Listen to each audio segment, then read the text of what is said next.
Start करें फिर। अस्सलाम वालेकुम, कैसे हैं आप लोग? सब ठीक ठाक हैं, खैरियत से हैं? तो मेरा ख्याल मोस्टली यहाँ पर जो है ना बिल्कुल फ्रेश लोग बैठे हुए हैं जिन्हें पहले अमेज़ॉन का बिल्कुल भी एक्सपीरियंस नहीं है। मेरे ख्याल सिर्फ एक भाईजान ने थोड़ा सा किया, बाकी सब ने थोड़ी बहुत नाम तो सुना होगा। तो स्टार्ट कर लेते हैं। मेरा नाम मिर्ज़ा मोहम्मद अरसलान है। एक और सवाल भी मुझे आप लोगों से पूछना चाहिए था कि आप लोग यहाँ तक पहुँचे कैसे हैं, किस रेफरेंस से पहुँचे हैं? लाइक फेसबुक या यूट्यूब से पहुँचे हैं? यूट्यूब वाले कितने हैं? अच्छा, सारे यूट्यूब वाले हैं सही है, चले ये तो अच्छी बात हो गई। तो अगर आप यूट्यूब से आए हैं तो फिर मैं उम्मीद करता हूँ कि आपकी काफ़ी बेस बनी होएगी। आपने वीडियोज़ अगर देखी हैं तो आप लोगों को पता होगा कि अमेज़ॉन क्या है। ठीक है, तकरीबन लास्ट ईयर मई से पहले तो काफ़ी मुश्किलात थी इस काम को करने के लिए, लेकिन अब काफ़ी काम आसान हो गए हैं पाकिस्तानियों के लिए। लेकिन मुझे मुस्तकबिल भी कोई पाकिस्तानियों के लिए अच्छा नज़र नहीं आ रहा। जो हम पाकिस्तानियों की हरकतें हैं, अमेज़ॉन अब आहिस्ता आहिस्ता दोबारा संजीदा हो जा रहा है और मुझे नहीं लग रहा कि शायद ये चीज़ कंटिन्यू हो, क्योंकि हम लोग अपने हलाल रिज़्क़ को भी ना पता नहीं क्यों हराम बना देते हैं। ये हमारी चीज़ें, हमारी जड़ों में ये चीज़ें घुसती जा रही हैं, हालांकि हमारे आबाओ-अजदाद में ऐसी चीज़ें नहीं थी। आई डोंट नो, शायद हम शॉर्टकट्स के पीछे चले गए हैं। जो हमारा और यूरोप का एक गैप है, लाइक 100 साल का, 80 साल का, हम उसको एक रात में कवर करने की कोशिश करते हैं, जो कि मेरा ख्याल है नहीं हो सकता। तो हमें स्टेप बाय स्टेप वहाँ तक पहुँचना है और हमें उस डिफरेंस को एक्सेप्ट करना है। उन्हें अगर 100 साल लगें तो कम से कम, अगर हमें 70 लग रहे हैं ना तो ओके फ़ाइन। अगर आप कहो कि नहीं मैंने 1 साल 2 साल के अंदर मिलियनेयर बन के साइड पे हो जाना है, तो वो बड़ा मुश्किल हो जाएगा। पहली बात तो ये कि बहुत सारे मिसकंसेप्शन आप लोगों को मार्केट में मिले होंगे। जी अमेज़ॉन पे काम करें आप मिलियनेयर बन जाएंगे, और ये सक्सेस स्टोरी है, ये सक्सेस स्टोरी है, ये इतने मिलियन डॉलर है। और ऐसा कुछ भी नहीं है। ऑनेस्टली स्पीकिंग, आपको मेहनत करनी पड़ती है। कोई भी बिज़नेस है, ये भी एक आम बिज़नेस की तरह ही है। लाइक अगर आप कोई फैक्ट्री लगाते हैं, कल को वो प्रोडक्ट बैन हो जाती है या कुछ और हो जाता है, तो आप, ये बिल्कुल ऐसे ही है। मुल्क में एक ट्रेंड आया था जी सीएनजी, हर बंदे ने सीएनजी पे इन्वेस्टमेंट करके सीएनजी स्टेशंस लगा लिए। आज वो सीएनजी स्टेशंस कहाँ हैं? नोवेयर, बंद है। सो बिज़नेस था, बिज़नेस है, लोगों ने शुरू में कमाया, आज वो बिल्कुल बंद है।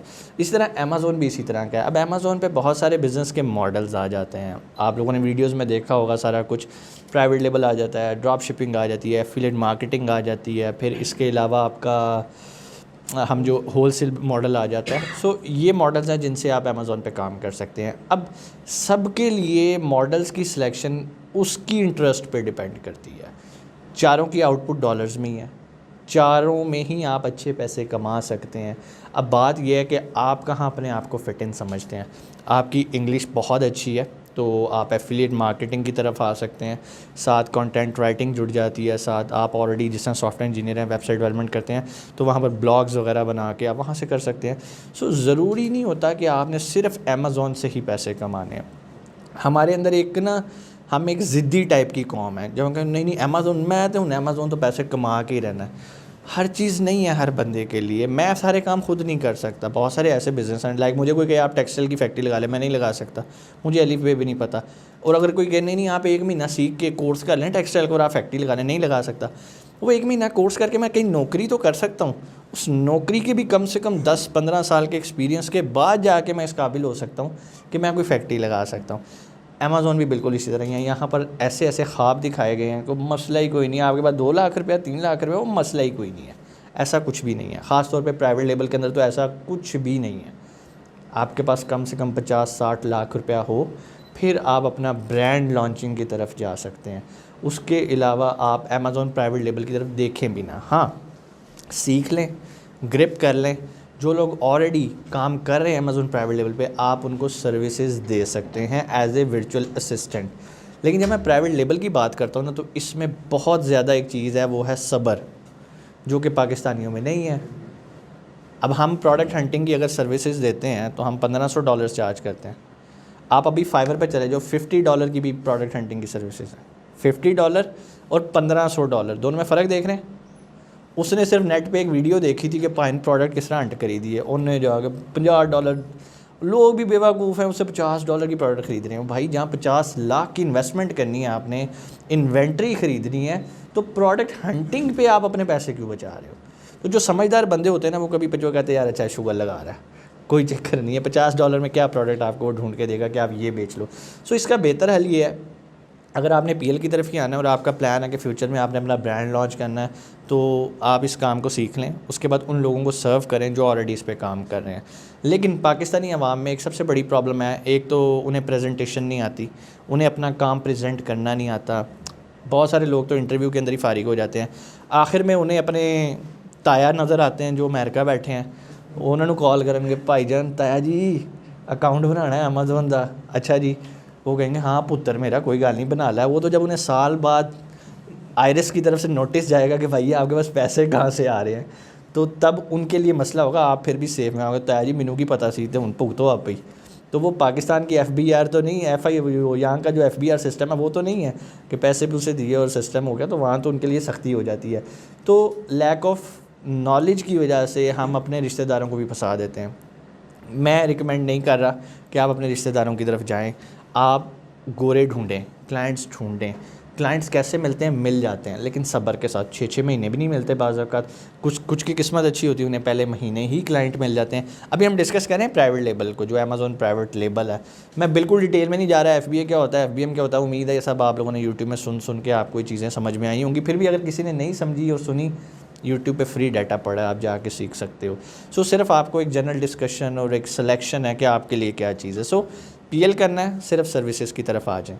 अगर तो इन्वेस्टमेंट है, फिर भी मैं आपको ये कहूँगा कि पहले सर्विसेज दें, लोगों को सीखें, उसके बाद आप अपना ज़रूर ब्रांड लॉन्च करें।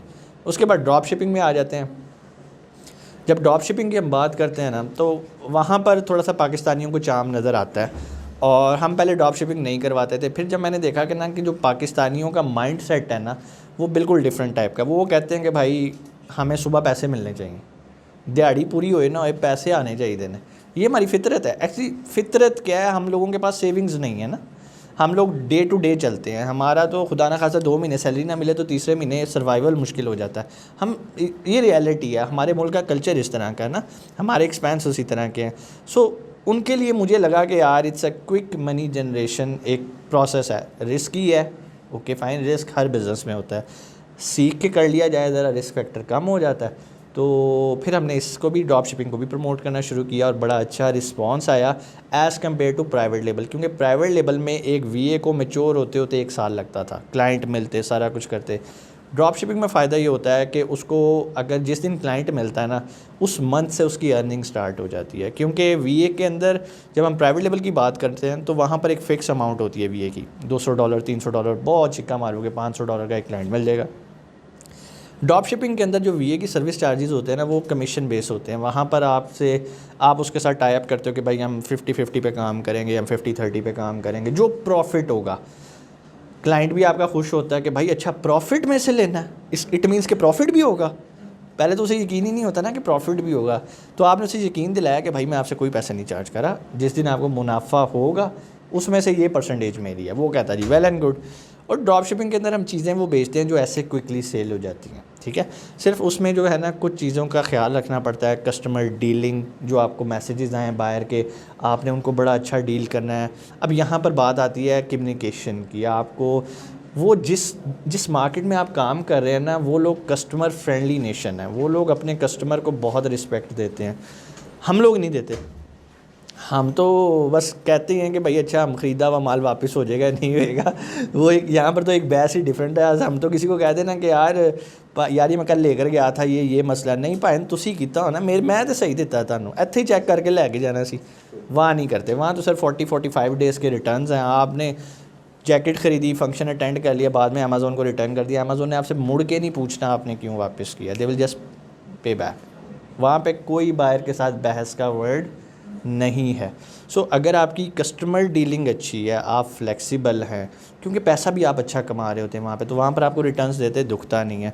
रिटर्न्स को अवॉइड करने की बहुत सारी टेक्निक्स हैं जो हम अपनी ट्रेनिंग्स के अंदर देखते हैं, कैसे रिटर्न्स को हम मैनेज करते हैं, कैसे हम रिफ़ंड्स को मैनेज करते हैं, कैसे हमने अपनी प्रॉफिट कैलकुलेशन के अंदर उन रिटर्न्स और रिफ़ंड्स को भी डाला होता है ताकि आखिर पे हमें एक रीज़नेबल अमाउंट बच जाए। सो ये ड्रॉप शिपिंग का मॉडल होता है। इसका फ़ायदा ये है, हमें कोई इन्वेस्टमेंट नहीं करनी होती, इसमें सिर्फ हमारा काम है हमें स्किल आना है। इसमें इन्वेस्टमेंट है लेकिन एक थोड़ी सी अमाउंट की इन्वेस्टमेंट है। वो कितनी है वो मैं वीडियोस में ऑलरेडी एक्सप्लेन कर चुका हूँ। अमेज़ोन आपको इमीडिएटली पैसे वापस नहीं करता, क्योंकि आपके जो पैसे हैं ना, वो जब कस्टमर ने ऑर्डर किया, कस्टमर ने पैसे दिए अमेज़ोन को, अमेज़ोन ने आपको 15 दिन बाद देने हैं। अब यहाँ पर अब आपको वो समझना पड़ेगा कि अमेज़ोन हमसे क्यों तंग है। पहले जब मैंने काम स्टार्ट किया आज से 3 साल 4 साल पहले, मुझे आज भी याद है अमेज़ोन मैक्सिमम जो हमारे पैसे होल्ड करता था ना, वो $200 $300, वो भी जस्ट एक फॉर्मेलिटी। लाइक आपने $10,000 का बिज़नेस किया ना, तो उसने अपने पास रखने हैं $200-300, बाकी सारे आपको वापस कर देने हैं। अब पाकिस्तानियों ने क्या किया, बुरे पाकिस्तानियों ने क्या किया, इन्वेंट्री कुछ भी नहीं, प्रोडक्ट को लिस्ट कर दिया, ऑर्डर्स लेने शुरू किए। ओए होए, एक ही दिन में $10,000 की सेल। ठीक है जी, अमेज़ोन ने कहा अच्छा जी सेल हो गई है, ठीक है। 15 दिन गुजरे, 15 दिन में उसके बाद अमेज़ोन ने $200 अपने पास रखे, बाकी $9,000 आपको पे कर दिए। आपने चुप करके $9,000 किए, अकाउंट डीएक्टिवेट किया और तोड़ के कस्टमर तक प्रोडक्ट नहीं पहुंची। अब कस्टमर तो अमेज़ोन को कहेगा भाई मुझे रिफ़ंड दो, मुझे प्रोडक्ट नहीं मिली। अमेज़ोन ने अपनी जेब से $9,000 कस्टमर को दिए, क्योंकि वो तो एक प्रॉपर नेशन है, वो हमारी तरह नहीं है। जिसके बाद से अमेज़ोन अब बहुत सख्त हो गया। सिर्फ अमेज़ोन नहीं सख्त हुआ, आपके जितनी बार थर्ड पार्टी सप्लायर्स है ना, उनके कान भी खड़े हो गए। वहाँ पे जो बैंक्स थे जो इजीली आपको बैंक अकाउंट्स दे देते थे, मर्करी हो गया, आप यहीं बैठे मर्करी पे ऑनलाइन बैंक अकाउंट ओपन करते थे, आपको आपका क्रेडिट कार्ड डेबिट कार्ड आपके घर पे डिलीवर होता था, उससे आप परचेज़ करते थे। मर्करी ने कहा भाई आप होल्ड पे हो पाकिस्तानी, ठीक है। आप वाइज़ का कार्ड यूज़ करते थे, वाइज़ ने भी अपने आप को पाकिस्तानियों के लिए ब्रेक लगा दी है। जितने पुराने अकाउंट्स चल रहे हैं वो चल रहे हैं, किसी भी टाइम बंद हो जाए कोई गारंटी नहीं है। सो कहने का मकसद ये है, हमारी अपनी करतूतें हैं ना, हम तो खुद अपने पैर काट रहे हैं।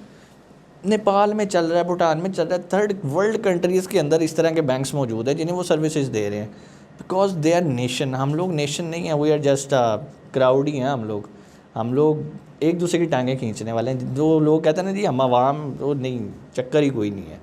पहले हमें अपने ना अखलाकियात सबको सही करने पड़ेंगे। तो ये मैं आपको बिल्कुल, मेरे दिन में क्या ये आइडिया नहीं आया होगा ये काम करने का, लेकिन मैं क्यों करूँ।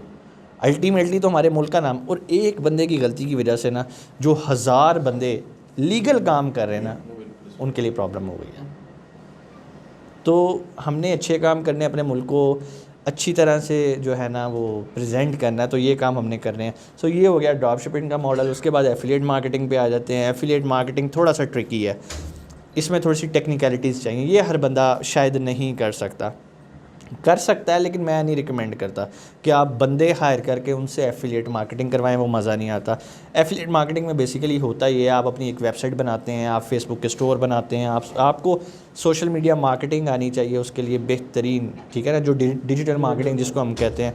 सो अमेज़ोन आपको लिंक्स दे देता है, जितनी प्रोडक्ट्स अमेज़ोन के ऊपर पड़ी है ना, amazon.com के ऊपर या amazon.uk के ऊपर, आपको वो कहता है भाई इनको बेच लो, जब बेच लो मुझे बता देना, कमीशन मिल जाएगा। अब कैसे अमेज़ोन को पता चलता है कि ये प्रोडक्ट आपने बिकवाई है, वो आपके लिए ख़ास तौर पे खसूसी URL एक लिंक जनरेट कर देता है।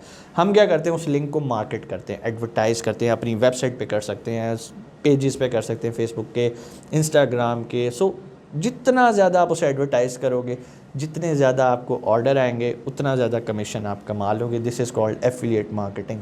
कोई इन्वेस्टमेंट नहीं चाहिए इसके लिए जो इन्वेस्टमेंट है वो सिर्फ ये है, आपने होस्टिंग बाय करनी है, डोमेन लेनी है, अपनी वेबसाइट पे काम करना है। इसके अलावा आप ऐसी चीज़ें भी सेल करते हो जैसे सब्सक्रिप्शन चार्जेस हैं।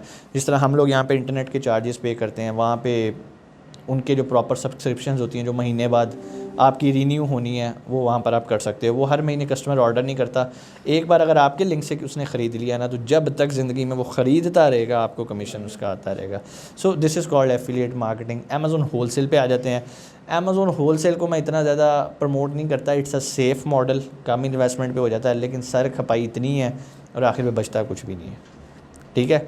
सो ये है, it's a safe model. Wholesale में ये होता है हमने प्रोडक्ट्स बेचनी है, लेकिन ब्रांड्स की प्रोडक्ट बेचनी है जो ऑलरेडी अमेज़ोन पे बिक रहे हैं, उसमें हमने कोई अपनी जो है ना वो प्रोडक्ट नहीं लगानी, हम अपना ब्रांड नहीं बेच सकते। नाइकी बिक रहा है, आपने नाइकी की डिस्ट्रीब्यूशन ले लेनी है और उसको बेचना शुरू कर देना है, तो प्रॉफिट मार्जिन बहुत कम होता है। दूसरी बात, आप ग़ुलाम हो नाइकी के, उसका आज दिल करेगा कि आपने इस रिटेल प्राइस से ऊपर बेचना है, ये करना है। प्राइसिंग बेसिकली आपका पीछे ब्रांड कंट्रोल कर रहा होता है, मीन्स कि आपका प्रॉफिट वो कंट्रोल कर रहा होता है। मैंने भी कुछ अर्सा किया है, मुझे तो मज़ा नहीं आया। आखिर में 3%, 4%, 5% बच रहा होता है इनिशियली। हाँ, जब आपको करते करते कोई 2 साल हो जाए ना, सब्र इतना हो, तो फिर जाके आप कह सकते हो कि अब आप 28%, 30% पे चले गए हो। जब आपका अकाउंट पुराना हो चुका होता है, सप्लायर्स के साथ आपकी फैमिलिएशन अच्छी हो जाती है, फिर आपको एक बचता है। सो आप चाहो तो पैरेलल चारों मॉडल्स पे काम करते रहो, नहीं तो किसी पे भी ना करो।